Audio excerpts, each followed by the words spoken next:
Hey, what's up, everybody? Welcome to another edition of Let's Talk Marketing with N-Dub, where I'm your host, Nathan Webster, and I'm excited to chop it up with you today. Today's episode, we got a doozy, y'all. In episode 174, it is Inspired and Dangerous Marketing Strategies by my man, the PDX Godfather of Marketing, Kent Lewis, with us to join us today to talk about these things because, y'all, we are in a different era. So, Kent, welcome back to the show. It's a pleasure to be here. Thank you for having me as always. Yes, absolutely. I am loving this, and for some reason, it is picking you up on my wrong audio.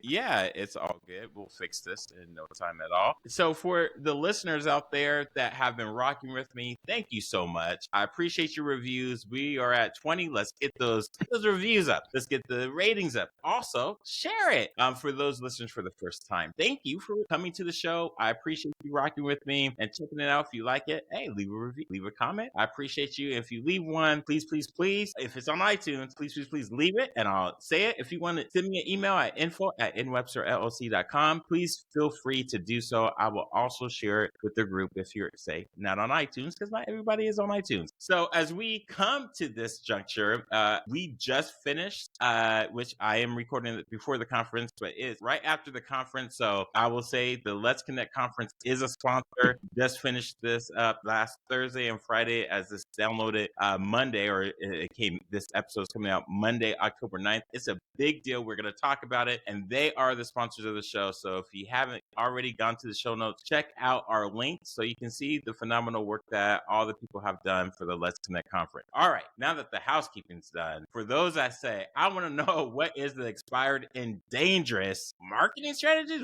What? All right, Kent, please tell the people who you are and what you do. My name is Kent Lewis, and I am a lifelong marketer, mostly on the agency side. I ran my own digital marketing agency for 23 years, sold it last year, and I'm between projects right now. But I recently was kind of reviewing some of my writing and speaking and realized there are still some mistakes people are making. And I want to talk about that today.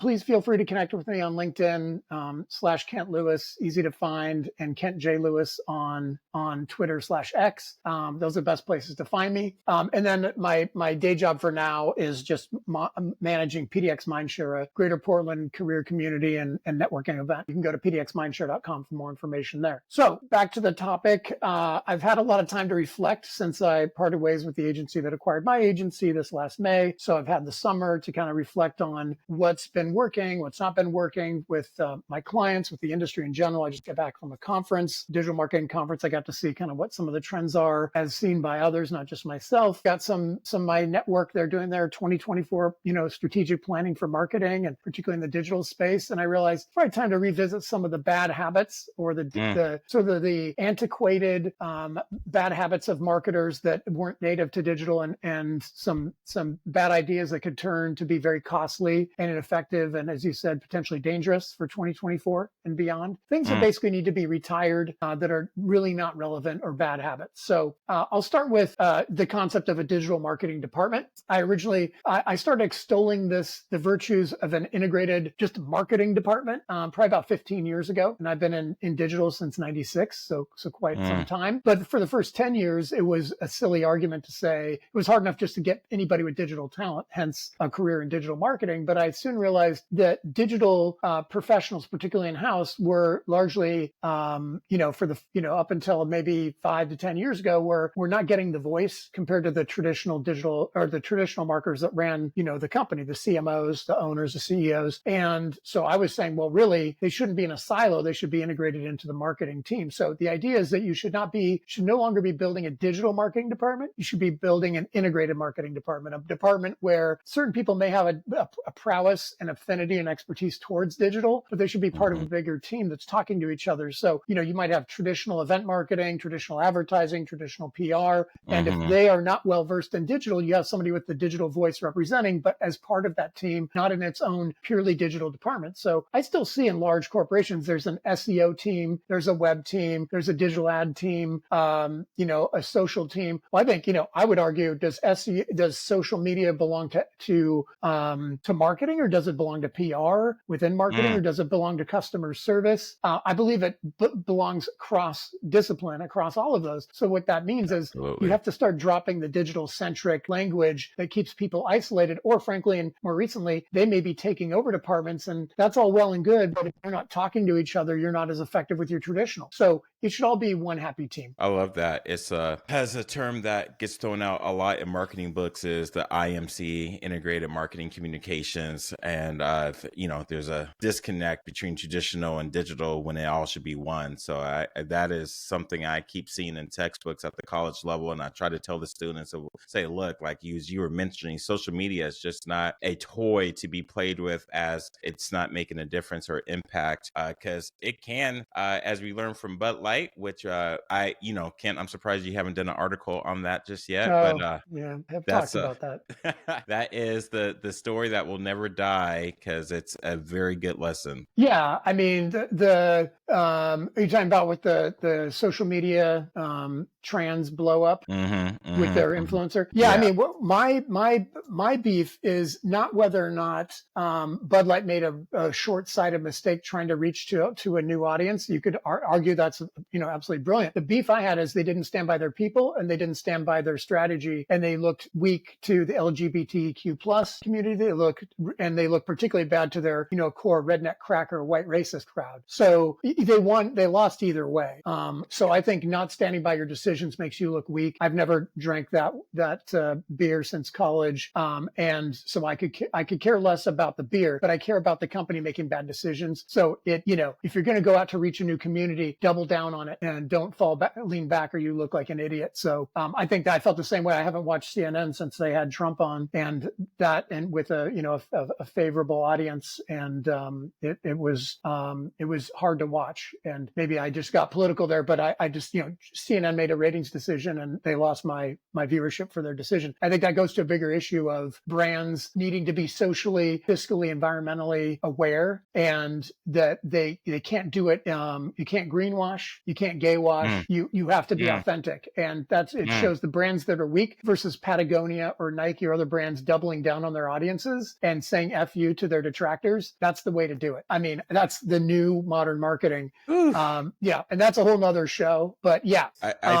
I think we might need to do a part 2 of the article or the podcast we did with Colin Kaepernick, when you even stated this is the new direction of brands. And I just saw the news article how Robert Murdoch is handing over to. So even though we kind of went off track a little bit, it is very real. It's happening. All you got to do is look at some headlines, and it's there. Yeah, it is. And let's talk about that. The idea of marketing by committee. That's what happened. I think when you have a publicly traded company like AB Beverage, or whatever that owns Anheuser-Busch and Heineken, etc., is that InBev, I think, is that you have this massive committee and you have shareholders, right? So that actually went to my second piece of advice is don't do marketing, particularly designing a website, by internal stakeholder committee. So it sounds like that's a best practice. I think my limited experiences, it's been a disaster. So what you do to build a new website or refresh an old website is you get input from stakeholders up front on objectives, messages, audience, functional specifications. What does the site need to do? And it all gets the functional spec gets agreed on by the key parties. And then they are done until the site is live. And then everybody else that's an expert in design, coding, copy, has a specification that's been approved, and then they execute on that so that every step of the way, people aren't slowing down. Let's have 30 people review the next rev of the wireframes of the pre-production website of the it should be basically fine. It should be an alpha, beta phase, pre-public launch before they give final approval. And it's only for things that are going to create legal or HR liabilities. It's otherwise it goes on a wish list and gets prioritized later. But I've seen sites take 4 to 5 times longer, and they come out looking horrifically bad. It's a car designed by committee.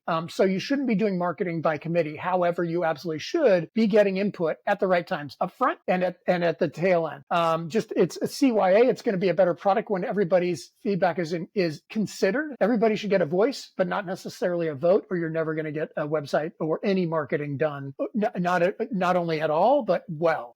You have to balance creative exploration with the exacting standards of in sort of the account the subject matter experts, a designer, programmer, whatever, like they have their standards, and then the creative side or the management side has their wishes, and that all just needs to get prioritized. And then when I found that when you look at if the website has 3 objectives, if you keep going back to the feedback, if it doesn't meet one of those in order, then it's thrown out, right? So having discipline in building a website and not building it by stakeholder committee throughout the process is, that's dead. It needs to die. And I think a lot of companies, a lot of my clients were still building websites that way. Instead of taking 2 to 3 months, they're taking 6 to 9 months. Yeah, I'm redoing all my websites too, because even though people say, "Oh, I love your website," I'm like, it's trash. The user experience is not clear. And so coming back to all those things I said, that's an absolute must, because otherwise you're just making work harder on yourself, and you might lose a couple of people that way too. Yeah. And so, and this goes to the next one. Number 3 is my biggest pet peeve since December of last year. And that is, it's been a pet peeve for 20 plus years, but creating content for content's sake was an issue 15 years ago when the bell curve of adoption of SEO and understanding the importance of content was at its peak, and people were just cramming out garbage content. They were just doing it manually. And then the shiny object, Google got more sophisticated with their algorithm. People got tired of cranking out garbage content at volume and mass. But then all that changed when ChatGPT came along in December, January, and all of a sudden, people are just creating all kinds of garbage content through ChatGPT. So you're pulling from hundreds of other previous sources through the ChatGPT database. You're writing a prompt that may get you an article that may be okay. And then you're not editing it and you're just publishing it. So Google and other, filters will see that it's AI generated content, and then it gets discounted. But mostly it's the human or user experience at the end of it. When they read that, they're like, this is not great. I don't feel good about this brand. Now, big caveat is I am a big believer in the power of AI. It's the biggest thing since the internet in our lives. But if it should be used as an empowerment tool, not a crutch, not a way to fire a bunch of people and replace them. It turns good writers into great editors, right? It takes competent graphic designers and turns them into art directors. So what you do is you use it for ideation, use it to help refine ideas, and then you go do the work. You write the copy, or you heavily edit a ChatGPT initial document, an article, a blog post, heavy editing. 30 to 40% of documents should be altered. So humans and filters won't necessarily catch it, that it's good, it's consistent with your voice. It's saying something that nobody else is saying. That's my answer for content. Design, same thing. Use Midjourney for ideation, and then go to the client, as it were, your boss or your client, and you say, like, here's some directions, strategic, creative direction. And they say, I like this direction. Let's go with that. Then you go back and you become a designer again. But a friend of mine who designs t-shirts for the Blazers, Portland Trail Blazers, he uses Midjourney select times for ideation, said it saves hours of just empty canvas, shock, like getting stuck. And then once the client likes a direction, then he goes back and he's a designer. He hires illustrators. He does whatever he needs to do to create really great product. But it saves tons of hours, and the client appreciates the cost savings. So that's my idea of content for content's sake. It should never be for content's sake. It should be addressing an issue, solving a problem, informing, delighting your customers, or even your employees or other constituents. But it shouldn't just be, I can create 10 new blog posts about random topics that effectively other people have written before. And it's just a new take on the same stuff. It needs to be edited. Love it. What's next? Yeah. There's nothing for me to add on that. That was fire. I was just like, man, how many I would hate to see all the apps you're on and can't, because that's cool. Yeah, no notes. So the other one, the next one, number 4, is stop doing black hat SEO. Stop chasing the tail. Now, this is, I've been extolling this since 1999 after Google initially launched in 98, and I realized that all the PR work I was doing to get my clients' websites covered in magazines and cool sites of the day and all this stuff when there were 14 search engines and Google was only just up and coming, I realized that my PR approach was really effective for this newfangled Google algorithm. And, but, I started my career like, oh, you can put white text on white background and keyword stuff your website, or put it really tiny font. You can, stuff the keyword meta tag, which doesn't exist or hasn't been weighted for 15, 18 years. So my point is that there's, if you're writing scripts so that what Google spiders is different than what people see, you're doing it wrong. If you're doing link farming and buying links, you're doing it wrong. If you're back to the content issue, if you're just driving massive content that's garbage, stop doing it. If you're running decent content just to run heavy ads to drive a lot of revenue, that's not a good experience. So if it's a bad user experience, stop doing it. If you're trying to trick Google, stop doing it. And with Google's most recent eEAT updates, it's basically rewarding authenticity, authoritativeness, all of these things that matter when you're looking at, does somebody have the credibility? Does the website have the credibility? Does the authority? Does the author have the authority? And so it's what I've been doing for years as a thought leader, speaking and writing. I am Google's sweet spot, and you should be too. So stop trying to cut corners and do good marketing, write great content,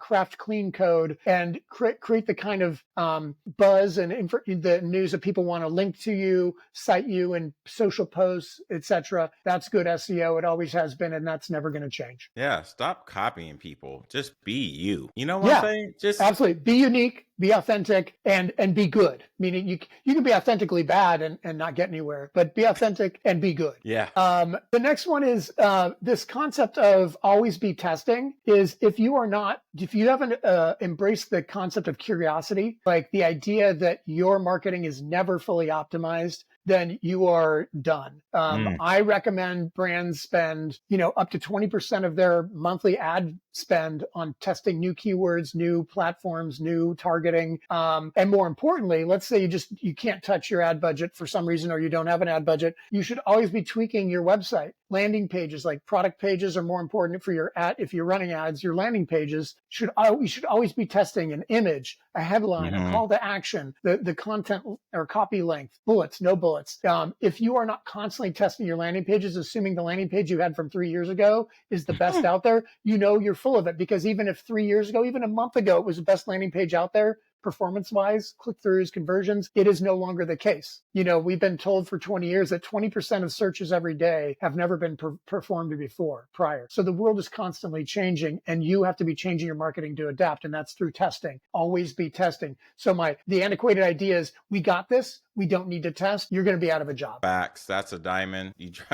Nothing else need to be said from there. Yeah. But I will say though, you mentioned ad, and a lot of folks don't run ads, and you absolutely need to in this very cluttered, crowded, dysfunctional thing called the internet. Everyone's trying to get the attention, and if your site is new or is underperforming, or if it's not where it's supposed to be at, you need to run an ad. And so I just want to make sure for folks out there, if you're not running ads, then more than likely you're not going to get to where you want to be. Here's the other thing. So I've been a fan of social media, and I've been teaching for SCORE, a social media workshop, for 8 years. It's a 2-hour introductory course for small business owners. I say there are 5 benefits of social media, and the marketing is number 3. Number 1 is it's the world's largest focus group. Number 2 is it's the world's most affordable and effective customer service platform. Number 3 is, you can generate awareness for your brand. I'm a big fan of number 4, which is create a position as leadership through thought leadership for your brand in social. So original content, unique points of view, timely content, etc. And then the 5th is you can sell stuff for sure. But I've never had a client that's more than 10% of their revenue. It's usually around 2 to 3% of their revenues through social channels. Some non-clients of mine generate a massive amount of their revenue through Instagram or other channels.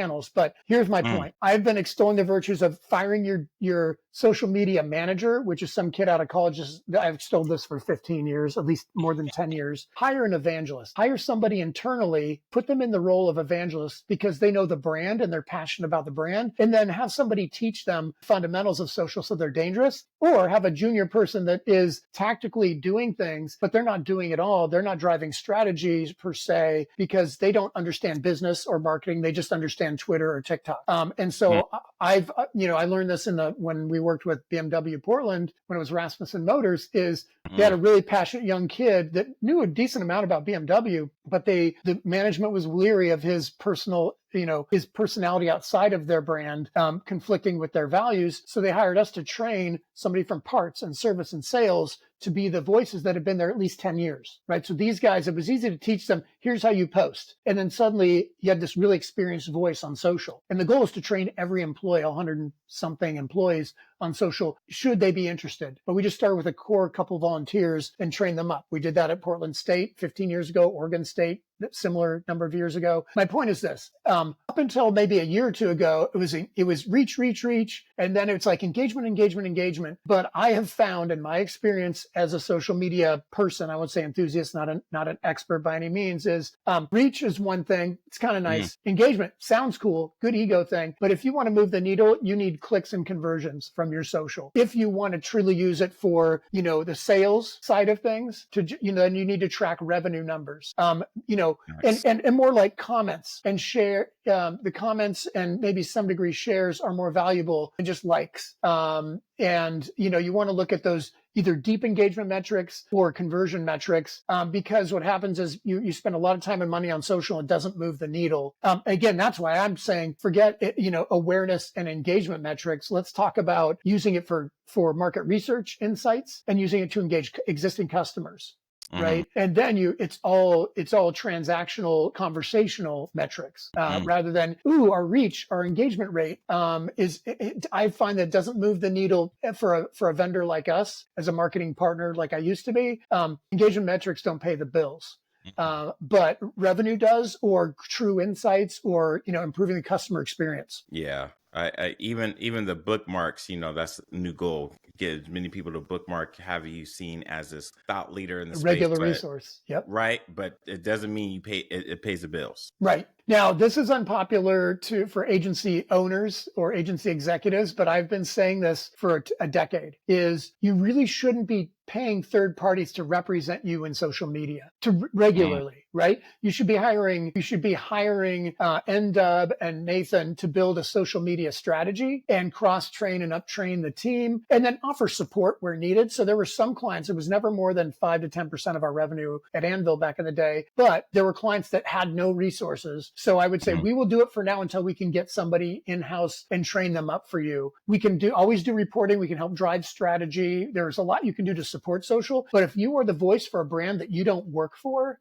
it's not even about being misleading. You can even be passionate. Like, could I represent Ferrari? Sure. Could I represent BMW? Absolutely. But am I really truly qualified more than an actual in-house employee? Probably not. And so that's why I think, that's why I've always tried to take a position of training, like we did with Oregon State, Portland State, and BMW Portland. It was all about empowering their existing passionate employees that knew the brand. It's easier to teach them social than to teach somebody that is proficient in social, particularly 1 or 2 platforms, how to understand the business that they're representing and marketing and how they play together, and customer service and market research. There's a lot there. So stop doing that.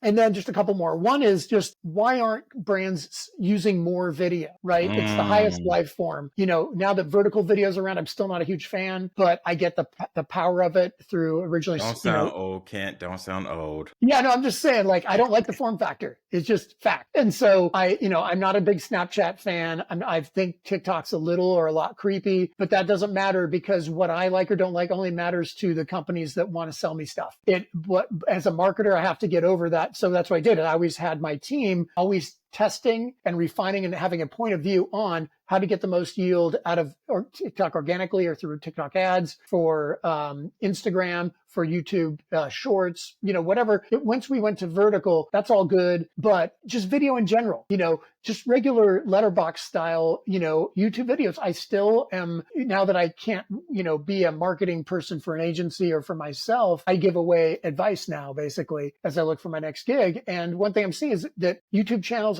are some haven't posted for a long time. If they're posting, they're not optimizing the videos properly with best practices to get the most yield. They're not integrating them into their website, into their newsletters, into their other collateral. So take video, syndicate it, optimize it, integrate it, and strip out all the other form factors, strip out audio for podcasts, strip out images from your HD video for Pinterest and Instagram, strip out shorter videos for different platforms, and then transcribe longer form interviews like this into an article or a blog post. So video, stop underestimating. It should be 20% to 30% of your marketing should have integrated video as a core component. And don't let Kent fool y'all. Look, Kent's on those platforms. He be posting.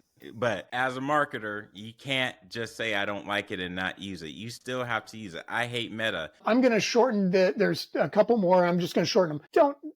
You shouldn't be renting email lists. You should be double opting in or at least getting some record of opt-in for your email lists. And stop sending untargeted, unpersonalized emails to your customers. Start segmenting the lists. ChatGPT and some of the more advanced marketing automation platforms will allow great levels of segmentation and personalization, so it feels like you're speaking to that end user specifically. And the reason I bring up email at all is it's more important than ever because of the loss of cookies coming up, and iOS is cranking down of privacy and security, so it's hard to target people in the Apple platforms. So you need to get their email address and start building a relationship. So if you're going to start collecting, so stop buying emails, start sponsoring newsletters, start getting an nth visitor pop-up, or not an nth visitor pop-up, but an email pop-up when people visit your site once.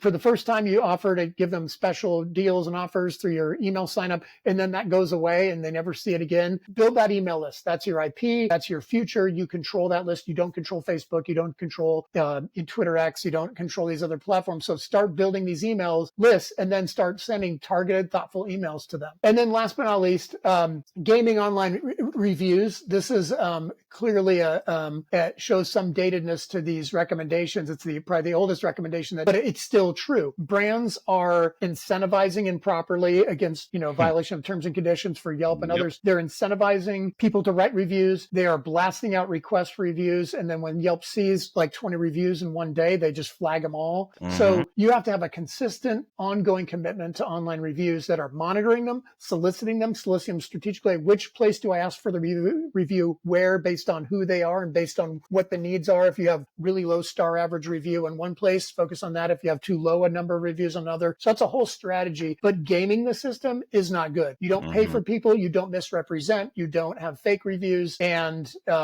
you will get penalized, and it can hurt you. So just don't do it. Man, those are some serious diamonds, and I didn't want to stop your flow, but when you were talking about the cookies are going away, that's, for those that don't know, the cookies on your phone, your laptop, your iPad, whatever device you have that connects, it sends that information to the highest bidder, and that's how they can start developing your avatar. But one of the main issues is they're going away. And what I see even with Apple, I've already talked about on the podcast, but they don't charge for you to download their podcast. I do believe it's coming. I believe they are truly building an ecosystem worth where when you buy an Apple product, they're doing everything in their power for you to move everything to a subscription. And soon, just like they have an all-in-one, you're going to be buying from the Apple Music, Apple TV, the podcast. It is for them to start mining data to figure out who are you, all those psychographics that are necessary, that Amazon started being the king of the CRM embedded in their system that people didn't even know. So I think that's just part of the new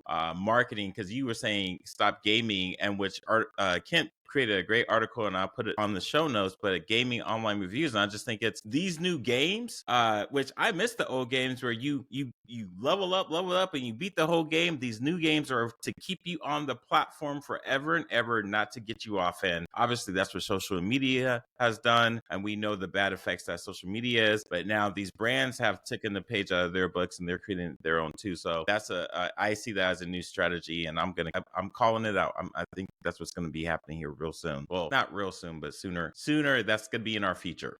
So these are great diamonds, Kent, that you dropped these diamonds, and we are way over time. But for the listeners out there that can out to find you, I know we're going to put your LinkedIn in there, but is there anything else for the listeners that they should know as if they need to hire you, if they think they are in need of your services, they can find you on what platform? Best to find me on LinkedIn. just slash Kent Lewis. You'll find me because you'll see founder of PDX Mindshare. It's an online career community. You can go to pdxmindshare.com, check that out. And if you fill out the form with any contact, you can get to me through the contact form.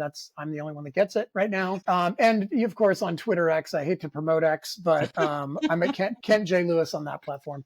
Well, Kent, as always, my man, it's been a pleasure having you on the show. Thank you for having me. Appreciate you, Nathan. Yes, absolutely. And so for everyone out there that's been listening, I will include the article, put it in the show notes. If you haven't already connected with Kent, Kent will connect back with you. He will communicate with you. He is still the fastest person that responds with his crazy busy schedule. I reach out to him and I promise he will reach back out to you. So for all you listeners out there that still haven't left that review, please do so. The rating, please do so. If you haven't shared, please do so. And you heard it first on this Let's Talk Marketing with In-Depth. So I wish you nothing but the best. So dream big and Godspeed.